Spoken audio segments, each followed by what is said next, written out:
अपनी गोदी में खड़े 2000 आलीशान और बेजान पड़े यॉट, बुर्ज खलीफा के ऑब्जर्वेशन डेक से गायब हो चुके 75% पर्यटक और दुबई मॉल की रौनक का आधा हो जाना।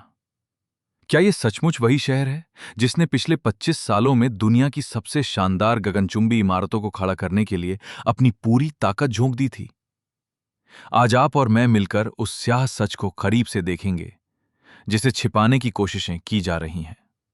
पर्यटकों का आना 60% तक गिर चुका है।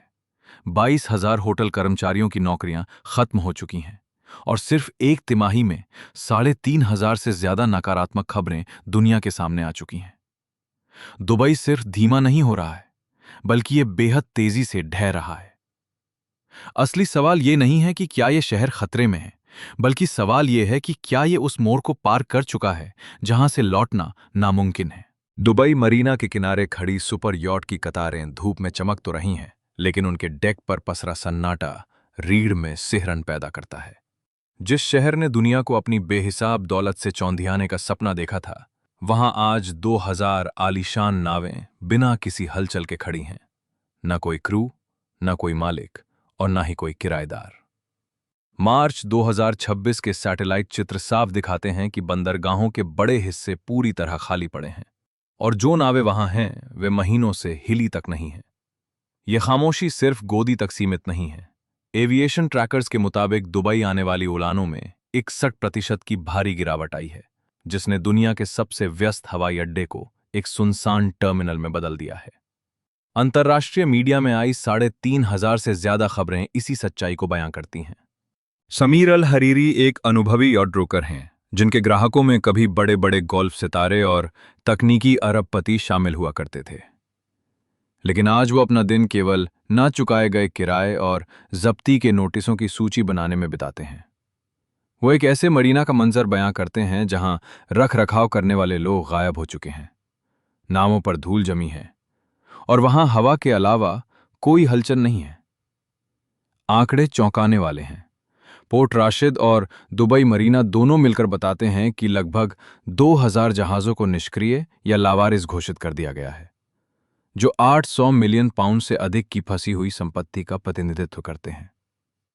हवाई क्षेत्र बंद होने और सुरक्षा खर्च बढ़ने के कारण कई मालिक अपनी नावों को यूं ही छोड़कर चले गए हैं, क्योंकि वे अब भारी भरकम बीमा और रखरखाव का खर्च उठाने के काबिल नहीं रहे। बरसों तक दुबई के ये आलीशान बंदरगाह वैश्विक महत्वाकांक्षा के प्रतीक हुआ करते थे। एक ऐसी जगह जहां दुनिया के सबसे अमीर लोग अपनी दौलत का प्रदर्शन करने आते थे। लेकिन आज वही बंदरगाह एक खौफनाक चेतावनी बन चुके हैं।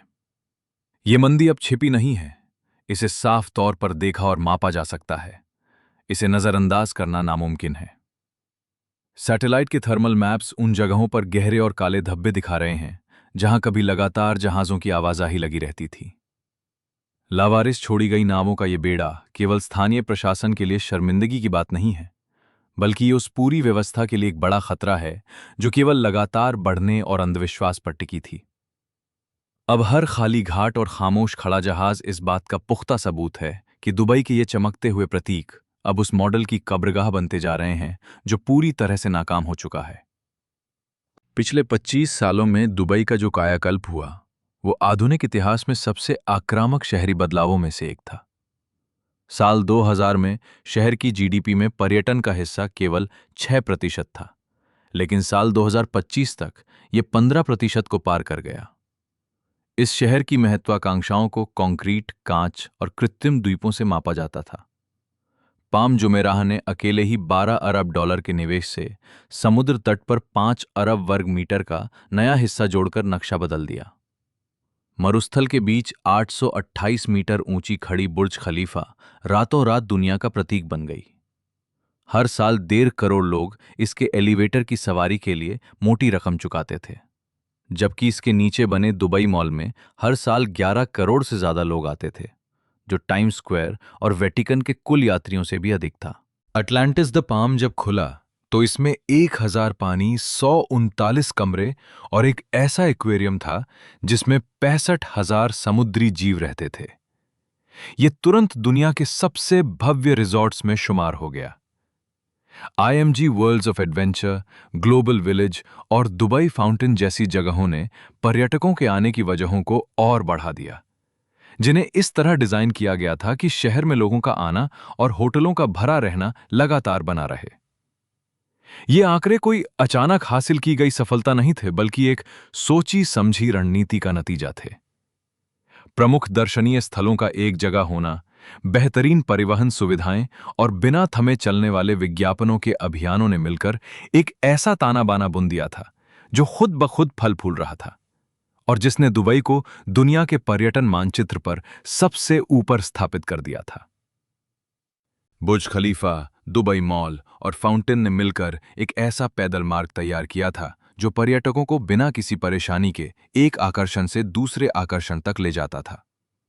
पाम और अटलांटिस समुद्र के बीच एक जादुई दुनिया का एहसास कराते थे, जबकि ग्लोबल विलेज और आईएमजी वर्ल्ड्स मौसम के अनुकूल और इंडोर विकल्प देते थे। इससे ये पक्का हो जाता था कि पर्यटकों के पास यहाँ रुकने, पैसे खर्च करने और बार बार आने के बहानों की कभी कमी ना हो। हर टूटता हुआ रिकॉर्ड और हर नया दावा अगले दौर के निवेश का रास्ता साफ करता था। 2 दशकों तक ये विकास पूरी तरह से अजेय लग रहा था। दुबई केवल इमारतों और पर्यटन स्थलों का निर्माण नहीं कर रहा था, बल्कि वो लोगों के भरोसे को बेच रहा था। उसका हर नया लैंडमार्क एक ऐसे शहर के विज्ञापन बोर्ड की तरह काम करता था जो कभी न रुकने वाली तरक्की और अंतहीन मुनाफे का वादा करता था। जनवरी 2026 तक दुबई के इस अनियंत्रित विकास में दरारें साफ दिखाई देने लगी थीं, जो दुनिया का ध्यान मिसाइलों और बंद हवाई क्षेत्रों की तरफ जाने से काफी पहले की बात है। होटलों का बुक होना, जो इस शहर की सेहत का पैमाना माना जाता है, पहली तिमाही में घटकर केवल 68% रह गया। ये उन 80% के सामान्य आंकड़ों से बहुत नीचे था जो बरसों से यहाँ का नियम थे। जो शहर कभी पर्यटन के सीजन में पूरी तरह से बुक होने का दावा करता था, वहां इस खालीपन ने होटल उद्योग में हड़कंप मचा दिया। इसी दौरान पर्यटकों को आकर्षित करने वाले ग्लोबल विलेज ने टिकटों की बिक्री में 30% की गिरावट दर्ज की, जो साल 2014 के बाद से उनके साल की सबसे खराब शुरुआत थी। ये आंकड़े महज मामूली उतार चढ़ाव नहीं थे, बल्कि आने वाले बड़े तूफान का साफ संकेत थे। ये आंकड़े वे शुरुआती और पुख्ता सबूत थे जो इशारा कर रहे थे कि दुबई की इस चमचमाती सतह के नीचे कुछ बहुत बुनियादी तौर पर बदल रहा है। होटलों के मालिकों ने खाली कमरों को भरने की उम्मीद में एक रात का किराया बेहद कम कर दिया, जबकि दुबई मॉल और अटलांटिस के मैनेजर ग्राहकों को लुभाने के लिए भारी छूट वाले पैकेज देने लगे। पर्दे के पीछे की बात करें तो विज्ञापनों के बजट में चुपचाप कटौती की जा रही थी और पववारों और मोनोरेल के रखरखाव के कामों को आगे टाला जा रहा था। ये सब गिरती हुई कमाई को संभालने और खर्चों को कम करने की एक हताश कोशिश थी। वहां के बड़े कारोबारियों का मिजाज अब उम्मीद से बदलकर गहरे संदेह में बदल चुका था। उद्योग से जुड़े विशेषज्ञ अब खुलेआम ये सवाल उठाने लगे थे कि क्या केवल बड़ी इमारतों के भरोसे टिकने वाला ये मॉडल, जो अंतहीन मांग के भरोसे बनाया गया था, मंदी के इस हल्के से झटके को भी बर्दाश्त कर पाएगा।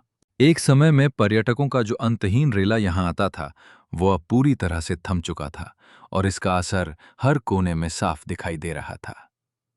बुर्ज खलीफा के बाहर टैक्सियों की छोटी होती कतारें, नामी गिरामी शेफ के रेस्तरां में खाली पड़ी मेजें और बिना बिके टिकटों का बढ़ता हुआ ढेर।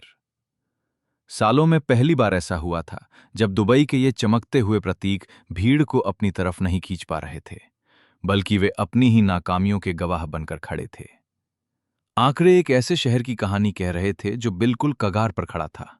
हर खाली कमरा और सूना पड़ा टिकट काउंटर उस बेचैनी को बढ़ा रहा था जिसे कोई भी विज्ञापन दूर नहीं कर सकता था। दुबई के पर्यटन विभाग ने, जिसका काम शहर की नब्ज को मापना है, साल 2026 की शुरुआत में कुछ ऐसे आंकड़े जारी किए जिसने किसी भी तरह के संदेह के लिए कोई जगह नहीं छोड़ी। सबसे हैरान करने वाला आंकड़ा था साल भर में आने वाले अंतर्राष्ट्रीय पर्यटकों की संख्या, जो केवल 64 लाख रह गई थी। ये साल 2024 में आए 1,60,60,00,000 पर्यटकों की तुलना में 60% की बहुत बड़ी गिरावट थी। इस भारी मंदी ने दुबई को एक दशक पीछे धकेल दिया है और सालों की मेहनत से तैयार की गई तरक्की को पल भर में मिटा दिया है। शहर के सबसे बड़े आकर्षण दुबई मॉल में साल 2026 में सिर्फ 4.5 करोड़ लोग पहुंचे, जो पहले के 10 करोड़ लोगों की तुलना में 55% कम है। जिस शहर ने हमेशा अपनी पहचान रिकॉर्ड तोड़ भीड़ और रौनक से बनाई थी, आज उसी शहर के खाली गलियारे और बंद दुकानें इस बात का रोता हुआ सबूत हैं कि यहाँ की पूरी व्यवस्था इस समय बेहद गंभीर संकट और भारी दबाव से गुजर रही है। ये गिरावट सिर्फ पर्यटकों के आने और खरीदारी तक ही सीमित नहीं है। पर्यटन विभाग के बंदरगाहों के आंकड़ों से पता चलता है कि पोर्ट राशिद और दुबई मरीना के 40% घाट पूरी तरह से खाली पड़े हैं। पोर्ट राशिद के 120 घाटों में से लगभग 50 पूरी तरह से बेकार पड़े हैं, जबकि दुबई मरीना की क्षमता को लावारिस छोड़े गए जहाज़ों ने तबाह कर दिया है। ये आलीशान जहाज़ जो कभी दुबई के वैभव का तैरता हुआ प्रतीक हुआ करते थे, अब शहर के लिए एक बड़ा बोझ बन चुके हैं। हजारों नावें ऐसी हैं जिनका कोई मालिक नहीं है और जिन पर लाखों का किराया बकाया है। आंकड़ों के मुताबिक मरीना गतिविधि सूचकांक साल 2008 के बाद से अपने सबसे निचले स्तर पर पहुंच गया है और सैटेलाइट के थर्मल मैप्स भी पानी में जहाज़ों की घटती हलचल को साफ दिखा रहे हैं। ये बर्बादी दुबई के पर्यटन ढांचे के हर एक स्तंभ में साफ देखी जा सकती है। होटलों की बुकिंग, जो पहले 80 से 85% पर टिकी रहती थी, साल 2026 की पहली छमाही में गिरकर औसतन 45% रह गई है। बुर्ज खलीफा पर नए साल का जश्न, ग्लोबल विलेज के गर्मियों के त्योहार और अटलांटिस वाटर पार्क जैसे बड़े आयोजनों में आने वाले लोगों की संख्या पिछले 5 सालों के औसत से आधी रह गई है। यहां तक कि बुर्ज खलीफा के मशहूर at the top observation deck के टिकटों की बिक्री भी 2 साल पहले के 40 लाख से गिरकर अब 20 लाख सालाना से भी कम रह गई है। हर एक आंकड़ा इसी कड़वे सच की गवाही दे रहा है कि हमेशा भीड़ से खचाखच भरे रहने वाले इस शहर की रफ्तार अब घटकर आधी या उससे भी कम रह गई है। यह तबाही सिर्फ खाली पड़े इलाकों में ही नहीं, बल्कि सरकारी फाइलों में भी साफ दर्ज है। सीधे दुबई की सरकारी एजेंसियों से मिले ये आंकड़े इस बात का पुख्ता सबूत हैं कि यह संकट अब केवल एक अनुमान नहीं, बल्कि हकीकत बन चुका है। यदि आप और मैं इन सरकारी बही खातों को खंगालें तो पता चलता है कि दुबई का यह पतन इतना अचानक और गहरा था कि यहां के सबसे बड़े योजनाकार भी हैरान हैं। वे समझ नहीं पा रहे हैं कि लोगों का भरोसा इतनी तेजी से कैसे गायब हो गया। वही बुर्ज खलीफा जो कभी दुनिया के कोने कोने से आने वाले लोगों के आकर्षण का केंद्र हुआ करता था, अपनी 828 मीटर की ऊंचाई के साथ लोगों को बादलों से ऊपर का नजारा और दुनिया के सबसे ऊंचे शिखर पर होने का एहसास कराने का वादा करता था, आज वो खुद अपनी लाचारी पर आंसू बहा रहा है। लेकिन आज बुर्ज खलीफा के ऑब्जर्वेशन डेक के अंदर पसरा सन्नाटा किसी भारी दबाव की तरह महसूस होता है। साल 2026 की शुरुआत से टिकटों की बिक्री में 75% की भारी गिरावट आई है। जहां पहले हर साल 40 लाख लोग इसके लिफ्ट के लिए लंबी कतारों में खड़े होते थे, वहां आज ये संख्या घटकर सिर्फ 15 लाख रह गई है। वे लंबी लाइनें अब पूरी तरह से गायब हो चुकी हैं। न सेल्फी स्टिक लिए लोग दिखते हैं, न टूर गाइड, और न ही दुनिया भर की अलग अलग भाषाओं का वो शोर जो कभी यहां गूंजता था।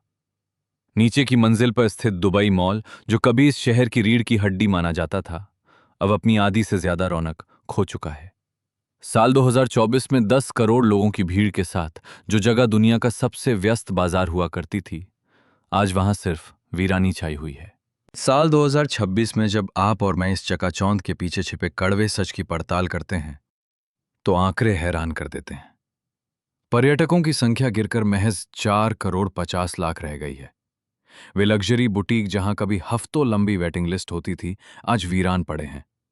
चैनल, डायर और हर्मीज जैसे बड़े ब्रांड्स के शोरूम्स में ग्राहकों की आवाजाही 55% तक गिर चुकी है, जिससे कई फ्लैगशिप स्टोर्स खुल ही नहीं रहे हैं। मशहूर आइस रिंग जहां हर हफ्ते 300 टिकटेड सेशन होते थे, वहां अब बमुश्किल 45 सेशन ही हो पा रहे हैं। ये गिरावट इतनी भयानक है कि मैनेजमेंट इसे गर्मियों में पूरी तरह बंद करने पर विचार कर रहा है। इसके साथ ही कर्मचारियों की छटनी भी बेहद बेरहमी से की गई है। बुर्ज खलीफा की 11 मंजिलों में फैले आलीशान अरमानी होटल में कभी 120 फ्रंट ऑफ हाउस कर्मचारी काम करते थे, लेकिन अप्रैल 2026 तक इनमें से सिर्फ 30 ही पेरोल पर बचे रह गए। 10 साल तक यहां वीआईपी मेहमानों का स्वागत करने वाले एक पूर्व मैनेजर ने इस नए और डरावने सच का खुलासा किया। खाली स्वीट्स, सन्नाटे में डूबी लॉबी और मेहमानों का स्वागत करने के बजाय दिन भर सिर्फ बुकिंग्स कैंसिल करना ही अब उनका काम रह गया है। रखरखाव की टीमें अब केवल बेहद जरूरी तकनीकी मरम्मत पर ध्यान दे रही हैं और सजावटी काम पूरी तरह रोक दिए गए हैं।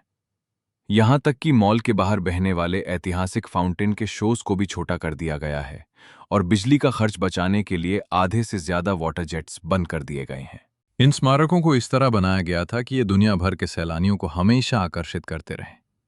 लेकिन आज इनका खालीपन केवल पर्यटकों की कम संख्या को नहीं दर्शाता, बल्कि ये इस शहर की पहचान पर एक गहरा आघात है। ये उस भव्य मॉडल का बिखरना है जिसने दुबई को मशहूर बनाया था। बुर्ज खलीफा और दुबई मॉल, जो कभी असीमित विकास और बड़ी महत्वाकांक्षाओं के प्रतीक थे, आज जरूरत से ज्यादा निर्माण और एक टूटे हुए वादे के स्मारक बनकर खड़े हैं। पूरी दुनिया हैरान होकर देख रही है कि कैसे भीड़ के लिए बनाए गए ये विशाल ठिकाने रातों रात वीरान जगहों में बदल रहे हैं। विलासिता की मिसाल माना जाने वाला पाम जुमेरा आज एक गंभीर चेतावनी बन चुका है। अंडर वाटर स्वीट्स के लिए मशहूर अटलांटिस रिजॉर्ट में अब केवल 55% कमरे ही भरे हैं। वहां के मशहूर वाटर पार्क में खर्च बचाने के लिए पूरे पूरे हिस्से बंद कर दिए गए हैं और केवल 60% स्लाइड्स ही चालू हालत में हैं। अटलांटिस के एक पूर्व ऑपरेशंस मैनेजर ने खाली पड़ी लॉबी, बंद रेस्टोरेंट्स और आधे रह गए कर्मचारियों की दुखद दास्तान बताई। एक्वा वेंचर की मुख्य स्लाइड्स पर जहां कभी लोग घंटों लाइन में खड़े रहते थे, वहां अब लाइफ गार्ड्स खाली पूलों के चक्कर काट रहे हैं और प्रति घंटे बमुश्किल 1 दर्जन सैलानी ही दिखते हैं। यह आलीशान रिजॉर्ट, जो कभी ऑफ सीजन में भी खचाखच भरा रहता था, आज 3 रातों के पैकेज उन औने पौने दामों पर बेच रहा है जो साल 2012 के बाद कभी नहीं देखे गए। द्वीप पर चलने वाली मोनोरेल गाड़ियां आधी खाली दौड़ रही हैं और लाखों रुपए के किराए वाले आलीशान विला आज अंधेरे में डूबे हैं। उन आलीशान विला के स्विमिंग पूल आज ढके हुए हैं और उनके सुरक्षा द्वारों पर ताले लटके हैं। पाम के जिन प्राइवेट बीचेस पर कभी सैलानियों की भारी भीड़ उमड़ती थी, वहां अब केवल रखरखाव कर्मचारियों के अलावा सिर्फ सन्नाटा पसरा रहता है। ये बड़ी मंदी केवल आलीशान रिजॉर्ट्स तक ही सीमित नहीं है। दुनिया का सबसे बड़ा फेस्टिवल पार्क कहे जाने वाले ग्लोबल विलेज का राजस्व जनवरी से अब तक 30% तक गिर चुका है। जो फूड स्टॉल कभी ग्राहकों से भरे रहते थे, आज वे अपनी लागत निकालने के लिए भी तरस रहे हैं। मुख्य आयोजनों में दर्शकों की संख्या इतनी कम हो चुकी है जितनी 1 दशक पहले हुआ करती थी, जिससे शोज को रद्द करना पड़ रहा है। उधर IMG worlds of adventure theme park में भी पर्यटकों की संख्या में 42% की बड़ी गिरावट आई है। जिन झूलों पर कभी घंटों लंबी लाइनें लगा करती थीं, आज वे बंद पड़े हैं और उनके कर्मचारी आधे समय ही काम कर रहे हैं। मार्वल और कार्टून नेटवर्क जैसे जोन्स, जिन्हें परिवारों के लिए बनाया गया था, वहां अब खर्च बचाने के लिए पूरे हिस्से बंद कर दिए गए हैं। यहां तक कि दुबई का प्रसिद्ध फाउंटेन, जो शहर की शान हुआ करता था, वहां अब पहले के मुकाबले केवल 20% लोग ही पहुंच रहे हैं। रात के वाटर शोज को छोटा कर दिया गया है और आधे जेट्स बंद कर दिए गए हैं। रास्ते पर दुकान लगाने वाले दुकानदारों का कहना है कि उनकी बिक्री 2/3 गिर चुकी है और खाली रास्तों पर केवल संगीत गूंजता रहता है। दुबई की पर्यटन अर्थव्यवस्था का कोई भी हिस्सा इस तबाही से बच नहीं सका है। सभी आंकड़े गवाही दे रहे हैं कि ये शहर अब तेजी से पीछे हट रहा है। करोड़ों लोगों को खींचने वाले ये मशहूर ठिकाने आज अपने वजूद को बचाने के लिए तरस रहे हैं। ये वीरान नज़ारा याद दिलाता है कि कैसे लोगों का भरोसा और भीड़ पल भर में गायब हो सकती है। 28 फरवरी के हवाई हमलों ने दुबई की आर्थिक रीढ़ को हिलाकर रख दिया। कुछ ही घंटों में यहां की हवाई सीमा सील कर दी गई और दुबई इंटरनेशनल पर आने वाली उड़ानों में 60% से ज्यादा की गिरावट आई। खाड़ी का आसमान, जो कभी हवाई जहाजों से भरा रहता था, रातों रात सूना हो गया। बीमा कंपनियों ने भी उतनी ही तेजी से प्रतिक्रिया दी। अंडरराइटर्स ने कीमती संपत्तियों के युद्ध जोखिम बीमा पर रोक लगा दी, जिससे लगभग 80 करोड़ पाउंड की आलीशान नावें और व्यावसायिक जहाज अचानक बिना किसी इंश्योरेंस के बेसहारा रह गए। दुबई मरीना और पोर्ट राशिद में जहाजों के मालिकों के बीच खलबली मच गई। भारी जोखिम और बढ़ते खर्च को ना झेल पाने के कारण कई लोगों ने अपने करोड़ों के जहाजों को लावारिस छोड़ दिया। इस मंदी का सबसे बुरा असर कामकाजी लोगों पर पड़ा। श्रम अर्थशास्त्रियों के अनुसार पर्यटन से जुड़ी 22,000 से ज्यादा नौकरियां महज कुछ ही हफ्तों में खत्म हो गईं, जिससे होटल स्टाफ और रिटेल कर्मचारियों की कमर टूट गई। सुरक्षा विश्लेषक इसे पूरे सिस्टम की विफलता मान रहे हैं, जहां हर खाली उड़ान और बिना बीमा वाले जहाज के कारण बड़े पैमाने पर लोगों को काम से निकाला जा रहा है और शहर के सबसे प्रसिद्ध ठिकानों को चलाने वाले भुगतान पूरी तरह अटकते जा रहे हैं। मार्च के मध्य तक शेख जायद रोड की गगनचुंबी इमारतों के शीशों का 35% हिस्सा रखरखाव की कमी से बदहाल होने लगा था। दफ्तरों और होटल टावरों की 1200 से अधिक मंजिलें अंधेरे में डूबी थीं या अधूरी पड़ी थीं। ये बिखराव केवल पैसों का नुकसान नहीं था, बल्कि ये उस पूरे आर्थिक मॉडल का पतन था जिसने दुबई को महत्वाकांक्षा का प्रतीक बनाया था। नीतियां बनाने वाले अधिकारी अब एक ऐसी कड़वी सच्चाई का सामना कर रहे हैं जो कभी नामुमकिन लगती थी। जहां एक तरफ दुबई में पर्यटकों की संख्या लगातार पाताल में जा रही है, वहीं दूसरी तरफ उसके क्षेत्रीय प्रतिद्वंदी बहुत तेजी से उसकी जगह लेने के लिए आगे बढ़ रहे हैं। अबू धाबी के सांस्कृतिक क्षेत्र में साल 2026 की पहली छमाही में पर्यटकों की संख्या में 18% की बढ़ोतरी हुई।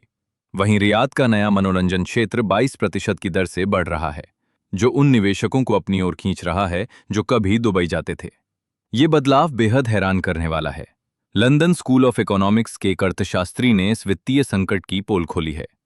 दुबई के इन बड़े प्रोजेक्ट्स को चालू रखने का खर्च बढ़कर $25 करोड़ सालाना हो चुका है, जिसमें बुर्ज खलीफा और दुबई मॉल की दैनिक बिजली खपत ही 1 गीगावाट घंटे से ज्यादा है। भारी छूट देने के बाद भी इस घाटे से उबरने के लिए शहर को हर साल कम से कम 70 लाख पर्यटकों की जरूरत है। ये एक ऐसी सीमा है जो नीचे गिरते हुए पहले ही पार हो चुकी है। इस स्तर से नीचे जाने का सीधा मतलब है कि ये घाटा हमेशा के लिए बना रहेगा और संपत्तियों को औने पौने दामों में बेचने का खतरा अब हकीकत बन चुका है। इस बार दुबई के प्रतिस्पर्धी शांत नहीं बैठे हैं। 70 लाख की सीमा से नीचे गुजरने वाला हर एक महीना इस वित्तीय घाटे को और ज्यादा गहरा कर रहा है।